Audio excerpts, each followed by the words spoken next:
بسم اللہ الرحمن الرحیم۔ السلام علیکم۔ خالد رضی اللہ تعالیٰ عنہ اس شخص کے ساتھ بحث نہیں کرنا چاہتے تھے۔ انہوں نے اس کے ساتھ اور دوسرے قیدیوں کے ساتھ دوستانہ انداز میں باتیں جاری رکھیں اور ان سے کچھ باتیں معلوم کر لیں۔ مورخ واقدی نے لکھا ہے کہ خالد کو اندازہ ہی نہیں تھا کہ غسانیوں اور رومیوں تک ان کا صرف نام ہی نہیں پہنچا تھا بلکہ ان کے نام کے ساتھ کچھ روایتیں اور حکایتیں بھی پہنچ گئی تھیں۔ بعض لوگ خالد کو مافوق الفطرت شخصیت سمجھنے لگے تھے۔ خالد آگے بڑھتے گئے۔ غسانیوں کے گروہوں نے 2 اور جگہوں پر مسلمانوں کے لشکر پر حملہ کیا۔ ایک حملہ جو چھاپہ مار قسم کا تھا خاصا سخت تھا۔ مسلمان چونکہ چوکس اور تیار تھے اس لیے ان کا زیادہ نقصان نہ ہوا۔ حملہ آوروں کا جانی نقصان زیادہ ہوا۔ خالد کو قیدیوں سے معلوم ہو چکا تھا کہ ان پر ان حملوں کا مقصد کیا ہے۔ انہوں نے سوچا کہ اس طرح مزاحمت جاری رہی تو انہیں اپنے لشکر کے کھانے پینے کے لیے بھی کچھ نہیں ملے گا۔ وہ سوئی کے قریب ظہر اور عصر کے درمیان پہنچے تو انہیں بڑا ہی وسیع سبززار نظر آیا۔ اس میں بے شمار بھیڑیں، بکریاں اور مویشی چر رہے تھے۔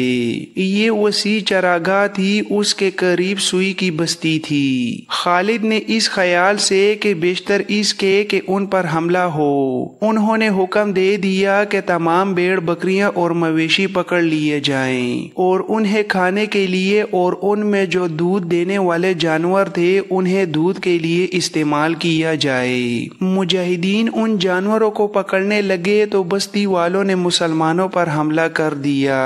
غسانیوں کے گھوڑے اچھے تھے اور ان کے ہتھیار بھی اچھے تھے لیکن مسلمانوں کے آگے زیادہ دیر نہ ٹھہر سکے۔ خالد نے چراگاہ پر قبضہ کر لیا۔